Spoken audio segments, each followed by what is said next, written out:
시청자, 시진핑이 7년 만에 평양 땅을 밟았는데 정작 가장 중요한 네 글자가 그 자리에서 조용히 사라졌다는 거 알고 계셨습니까? 다들 북중 밀착도 그 얘기지 하고 넘기시는데 이번 건 결이 완전히 다릅니다.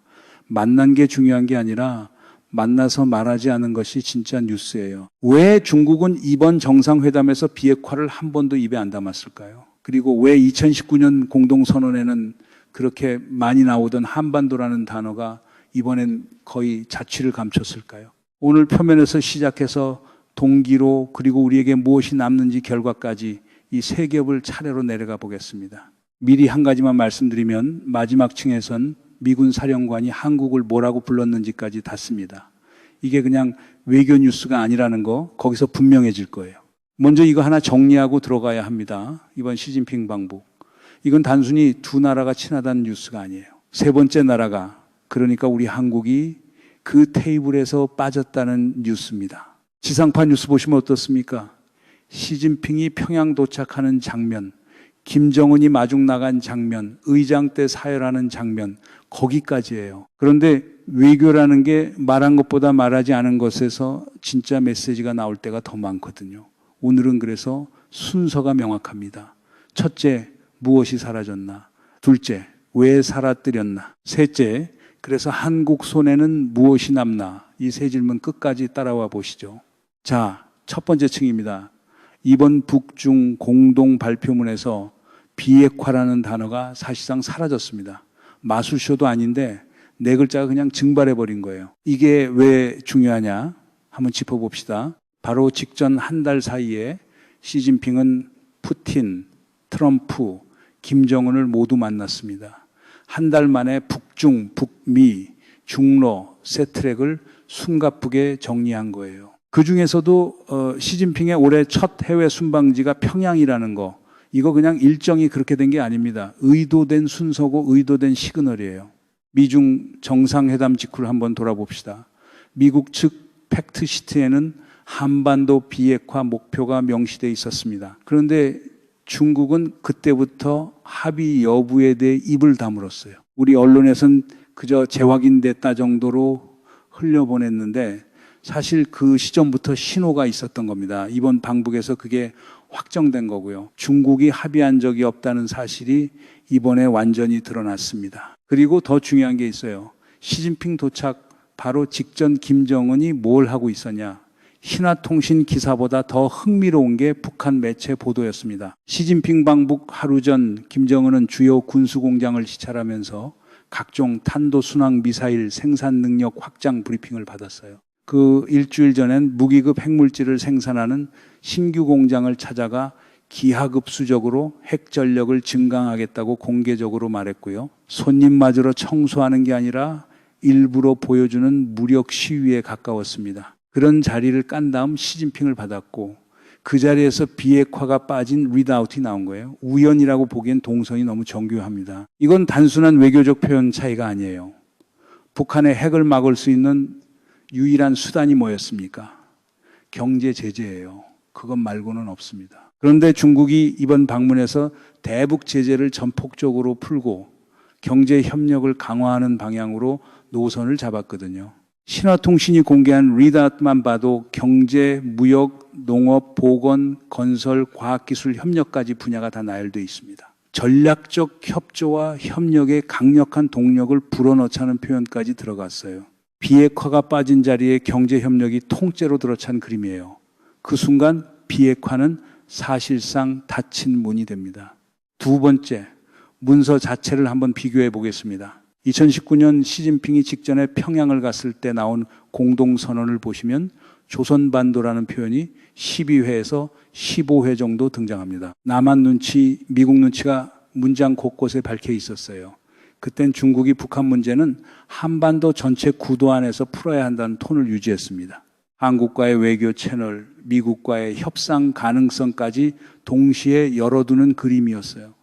여러분 한번 보세요. 이번 2016년 공동 발표문은 완전히 다릅니다. 한반도 언급 자체가 거의 사라졌고 북중 양자 관계만 이야기합니다.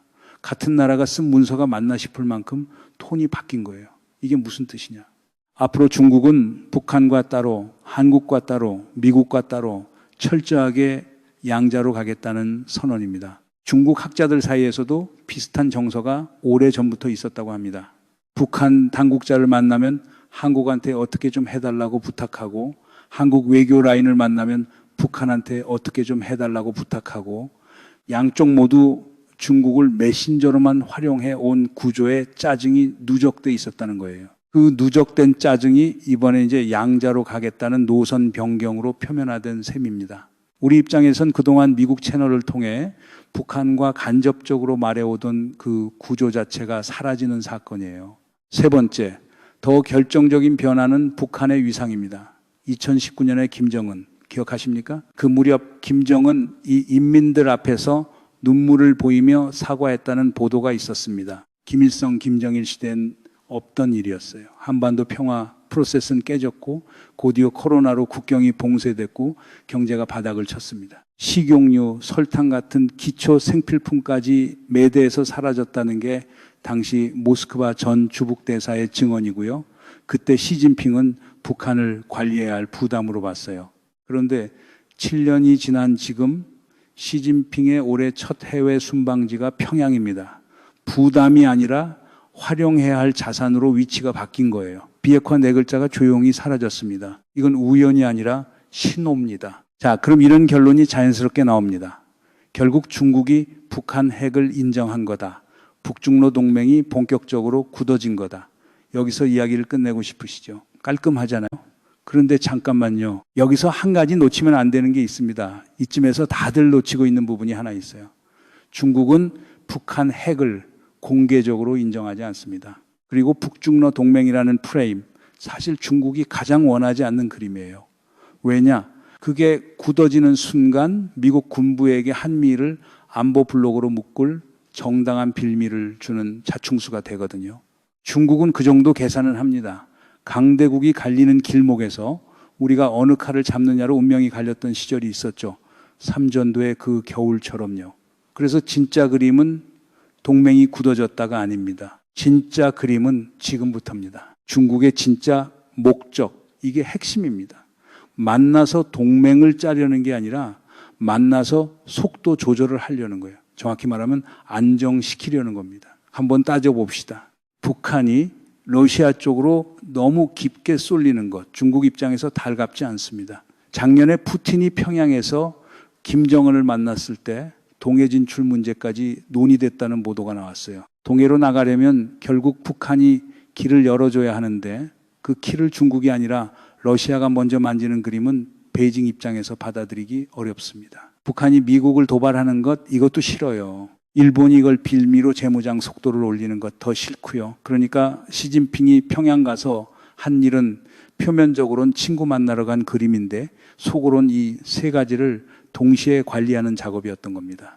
이걸 외교 전문가들이 옛날부터 뭐라고 불렀냐? 시계추 외교라고 불렀어요. 냉전 시절 북한이 중국하고 소련 사이에서 왔다 갔다 하면서 양쪽으로 다 받아냈던 방식이거든요. 그런데 지금 누가 시계추를 흔드냐? 북한이 아니라 중국이 흔들고 있는 겁니다. 능동적으로 판을 흔드는 것처럼 보이지만 실제로는 판을 안정시키는 거예요. 새도 짐승도 아니라며 양쪽에서 다 받아내던 박쥐 이야기, 지금 북한이 딱 그 자리에 서 있습니다. 이번 방북 직전 흐름을 보면 더 분명해집니다. 4월에 왕이, 외교부장이 먼저 평양에 가서 최선희 외무상 김정은과 만났어요. 5월 말엔 중국 측 발표로 일본의 군사력 강화 조치에 대한 대응 차원에서 시진핑 방북을 준비한다는 보도가 흘러나왔습니다. 6월 8일 시진핑 도착, 9일 회담 마무리. 이게 단발성 이벤트가 아니라 2달 넘게 단계적으로 짜인 외교 작전이라는 뜻이에요. 그리고 한 가지 더 한국이 잘 안 보려고 하는 그림이 있습니다. 중국이 지금 한국에 대해 뭐가 불만이냐. 정상회담 자리에서 중국이 가장 요구했던 게 대만은 하나의 중국임을 인정하라는 거였는데 그 합의를 위배한 듯한 발언이 한국 측에서 이미 몇 건 나와버렸다는 지적이 있습니다. 또 하나, 일본 재무장 문제에 대해 한국이 너무 무관심하다는 거예요. 같은 식민지 피해국이면서 일본이 동아시아 안보 지형을 흔드는 속도에 한국은 거의 반응하지 않는 듯한 모습. 베이징 입장에선 그게 신뢰의 균열로 익힙니다. 우리가 미국 쪽으로 너무 가깝게 정렬돼 있다고 보는 거예요. 그런 누적된 불신 위에서 이번 양자주의의 선언이 나온 거고요. 근데 아니 이게 말이 됩니까? 우리 보수 주류 매체들은 이 그림을 어떻게 그리고 있냐? 북중러 위협 동맹, 한반도 안 보이기 이런 헤드라인으로 단순화합니다. 정작 중국이 왜 북한을 만났는지 그 진짜 동기는 쏙 빼놓아요. 미국이 중동에서 헛발질하는 사이에 동아시아판이 통째로 바뀌었는데 그 구조는 안 짚고 공포 마케팅만 합니다. 질문 하나 해봅시다. 이 북중러 동맹 공포 프레임이 굳어지면 결과적으로 누가 가장 이득을 볼까요? 한미일 결속을 정당화하고 싶은 쪽이에요. 한국을 미국 주도안보 블록 안에 더 깊이 묻고 싶은 쪽이고요. 12.3 비상계엄 이후에도 그 노선을 그대로 유지하고 싶은 잔존 네트워크가 누구인지 이 질문 하나만 따라가도 그림이 정리됩니다. 같은 기준이 어떻게 적용되는지도 한번 보세요. 윤석열 정부 시절 한중 관계가 바닥을 칠 때 그때 한국이 외교적으로 고립되고 있다고 일면을 뽑은 매체가 어디 있었습니까? 거의 없었어요. 그런데 지금 이재명 정부가 중국과의 관계를 복원하려고 시도하면 같은 매체들이 친중 외교 우려 헤드라인을 뽑습니다. 같은 사안에 정반대 기준이 적용되는 거예요. 이 비대칭, 이게 우연일까요? 그리고 우리에게 가장 뼈아픈 게 뭐냐? 채널 자체가 끊겼다는 거예요. 한국은 지난 30년 동안 북한과 대화하려면 거의 항상 미국 경유였습니다. 북미 대화가 열려야 우리도 따라 들어갈 수 있는 구조였어요. 그런데 이번에 그 길이 사실상 닫혔습니다. 북한이 미국과 중국 사이에서 어느 손을 잡을지 고민하다가 결정적으로 중국 쪽으로 돌아섰고 당분간 미국에 다시 손을 내밀 이유가 없는 단계까지 가버렸어요. 이제 한국이 북한과 말하려면 채널을 미국 중심에서 러시아나 중국 중심으로 갈아 끼워야 하는 단계까지 와버린 거예요. 30년 외교 인프라를 처음부터 다시 짜야 한다는 뜻입니다. 여기서 정리하면 이렇게 됩니다. 북한은 핵을 얻었고 우리는 지렛대를 잃었습니다. 이 한 줄이 지난 30년 대북 정책의 전제를 통째로 뒤집어 놓습니다. 우리가 그동안 무엇을 가지고 북한을 움직였습니까? 경제 지원이었습니다. 더 정확히는 경제 지원을 줄 수 있다는 가능성 그 자체가 카드였어요. 북한이 핵을 포기하면 한국이 주도하는 경협이 열린다. 이 그림이 카드의 본질이었습니다. 그런데 중국이 이번에 대북 제재를 풀고 경제 관계를 본격적으로 재건하기 시작합니다. 그 순간 한국의 경제 카드는 어떻게 될까요? 우리가 줄 수 있는 것을 중국이 이미 주기 시작했어요. 그것도 더 큰 규모로요. 비교 자체가 안 되는 단계가 된 겁니다. 여러분이 이번 정상회담을 보면서 뭔가 이상하다, 뭔가 더 큰 변화가 있는 것 같다고 느끼셨다면 그 감각이 정확했던 거예요. 우리 손에 있던 카드 한 장이 그 자리에서 빠진 겁니다. 카드가 빠진 자리에 뭐가 들어왔는지 이제 구체적인 숫자로 보시죠. 월스트리트 저널이 6월 8일에 보도한 내용입니다. 세계에서 가장 의외의 성장 스토리, 그 주인공은 지금 북한이다. 캘리포니아대 샌디에이고의 스테판 해거드 교수, 수십 년간 북한 경제를 연구해온 학자입니다. 그 교수가 뭐라고 평가했냐? 김정은 집권 약 15년 만에 북한 경제력이 최고 수준에 도달했고 김정일 시대를 넘어섰다. 이 문장 한 번 더 들으셔야 합니다. 김정일 시대를 넘어섰다는 평가가 미국 주류 매체에서 나오고 있어요. 숫자로도 확인됩니다. 한국은행 분석으로 2024년 북한 실질 GDP 성장률이 3.7%, 8년 만에 최고치입니다. 위성 사진으로 보면 북한의 야간 조도가 5년 전보다 약 3배 밝아졌다는 분석까지 나왔어요. 특히 산업지대 주변이 그렇습니다. 평양에선 우버 같은 호출 택시 앱이 굴러갑니다. 제재받는 나라에서요. BMW 매장이 있고 게임 카페가 새로 생기고 QR 결제가 일상이 됐고 화성지구엔 1만 세대 4단계 아파트가 들어섰어요. 우리만 모르고 있던 평양이에요. 이 변화의 결정적 원동력이 뭐냐? 러시아와의 군사경제 협력입니다. 우리 국가안보전략연구원 추산으로 북한이 2023년 여름부터 작년 여름까지 1년 동안 러시아에 무기를 공급해 벌어들인 돈이 약 100억 달러, 우리 돈으로 15조 원 이상입니다. 이 100억 달러가 얼마나 큰 규모냐? 북한 1년 예산의 절반이 넘어요. 거기에 1만 5천 명이 넘는 북한군이 러시아 전선에 파병됐고 그중 약 3분의 1이 사상자가 됐다는 게 WSJ 보도에 인용된 분석입니다. 시신과 부상자 위에서 외화와 에너지, 건설, 자재, 식량이 들어온 거예요. 그런데 진짜 변수는 우크라이나 전장에서 한 거래가 아닙니다. 연해주. 그러니까 러시아 극동지방 공동개발이에요. 북한 노동력이 들어가고 거기에 공장이 세워지고 구조적인 경제 협력이 대대적으로 진행 중입니다. 단발성 거래가 아니라 판이 바뀌는 중이라는 뜻이에요. 전쟁이 끝나도 이 인프라는 남습니다. 북한 경제 회복의 토대가 일회성이 아니라 구조화되고 있다는 신호예요. 자, 이 상황에서 미국은 한국을 어떻게 보고 있을까요? 지난 5월 22일 미 육군대학 팟캐스트에서 주한미군 사령관 하비에르 브론슨이 한 발언입니다. 중국 동부 해안에서 바깥을 바라보면 중국 눈에는 아시아 심장부에 꽂힌 단검 같은 존재인 한국이 보인다. 일본은 방패다. 동맹국 사령관이 공개 인터뷰에서 한 말입니다.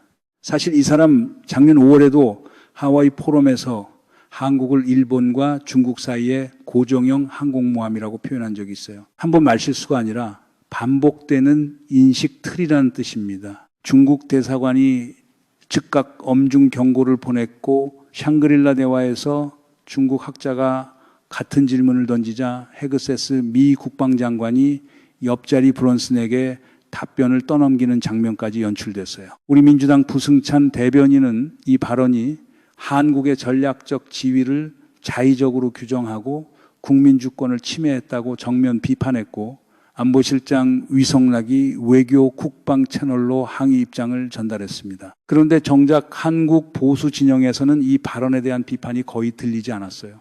동맹이 한국을 도구로 부르는 순간에도 침묵하는 그 감각, 이게 정확히 12.3 이후 우리가 마주하고 있는 정치 지형이기도 합니다. 처음에 제가 뭐라고 시작했죠? 시진핑이 평양 갔는데 가장 중요한 네 글자가 사라졌다. 이제 보이실 겁니다. 사라진 건 비핵화란 단어가 아니에요. 사라진 건 한국이 그 테이블에 앉을 자리였습니다. 여기서 이재명 정부 1년을 어떻게 평가해야 할까요? 솔직히 말하면 가장 나쁜 환경에서 출발한 정부입니다. 12.3 비상계엄으로 무너진 외교 신뢰, 트럼프의 거래식 압박, 일본 재무장 가속, 그리고 지금 보신 대로 북한 경제의 부상과 중국의 양자주의 선언까지 이런 상황에서 미국의 자주성을 보이고 중국과 관계를 복원 시도하고 일본과는 셔틀 외교를 재가동하고 전쟁하지 않아도 되는 두 국가 관계라는 새 외교 노선을 깐 정부예요.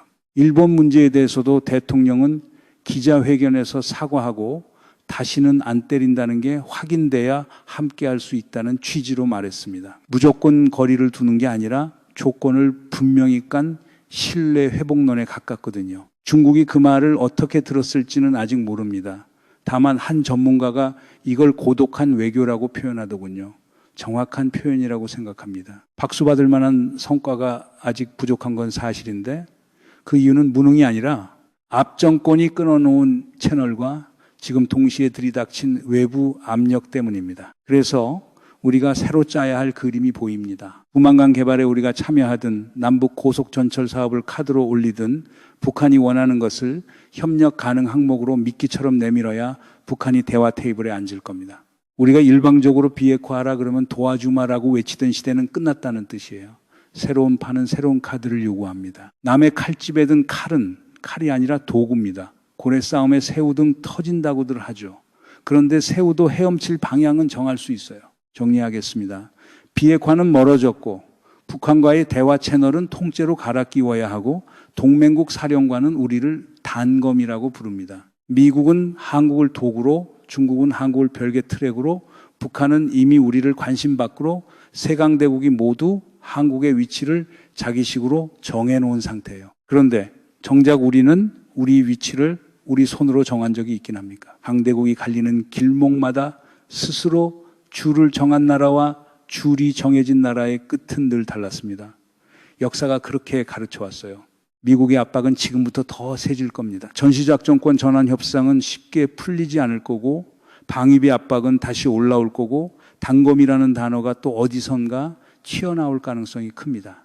그때마다 우리가 동맹이 그렇게 말했으니 받아야지 모두로 들어가면 한국의 위치는 영원히 누군가가 정해준 자리에 머무릅니다. 이 구도 앞으로 더 빨라집니다. 다음 편에선 그래서 한국은 무엇을 쥐어야 하는가 이 질문을 이어서 가보겠습니다. 놓치기 싫으시면 구독 한번 부탁드리고요.